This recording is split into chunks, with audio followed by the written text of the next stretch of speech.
Courtney and I want to talk to you about the role derma fillers can play in your facial rejuvenation. So it doesn't matter if you're starting in your 20s, 30s, 40s, any age, you can use derma fillers. But during your consultation, we're going to go over with you like how to best establish facial balance and not to put fillers in the wrong place. Right. So we have a wide variety of fillers we can choose from at the Look. That's something I'm so fortunate that we have. It's not just a one filler goes everywhere, because these fillers have such different properties to them. One may look great in your lips, but it's not going to be the one to go in your under eyes. So we carry 3 major brands of fillers. It's Allergan, Galderma, and Revance. And we've really found that we love to work with these companies and all of their different filler options. So places we place filler are kind of all over the place, kind of the full face, cheeks, temples, nasolabial folds, lips, chin, jawline. We do necklines very frequently, chest lines, and actually even the back of the hands. And earlobes. Yes, earlobes too.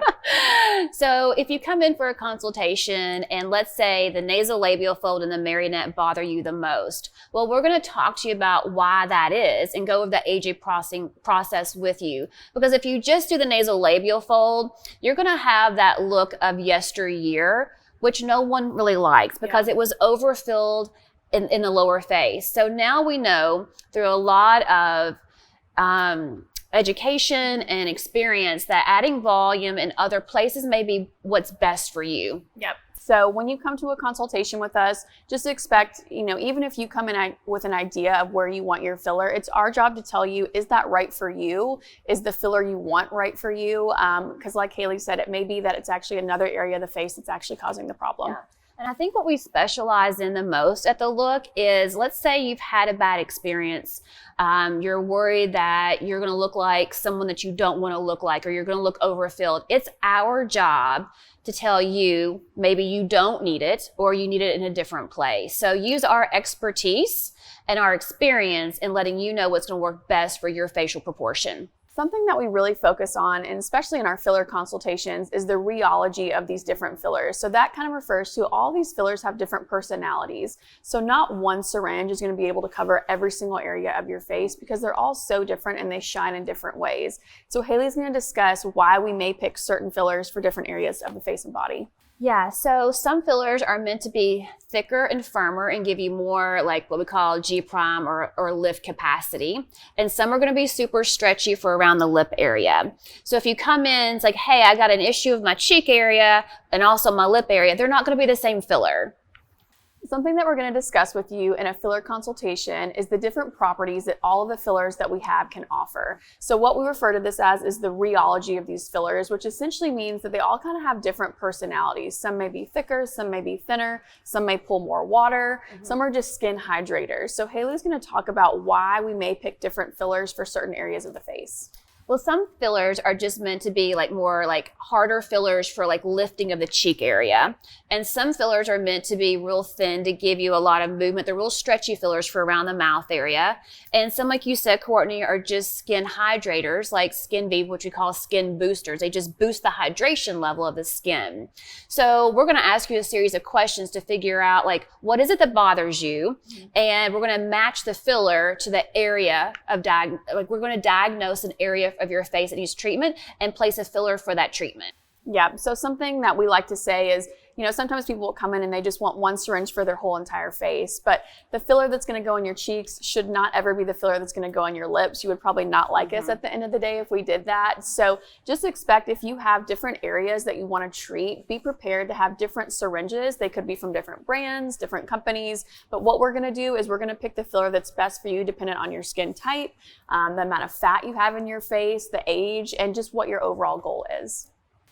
What to expect after filler injection is about 2 weeks of downtime. And what we mean by that is about 2 weeks of swelling, bruising, and some slight redness. So whether you've had just one syringe or a full face of filler, expect about 2 weeks of not looking its best. So swelling is the main thing that you're gonna experience, and things like antihistamines and ice can really help that, as well as avoiding alcohol about 2 days prior or any multivitamins that have omega-3 and fish oil.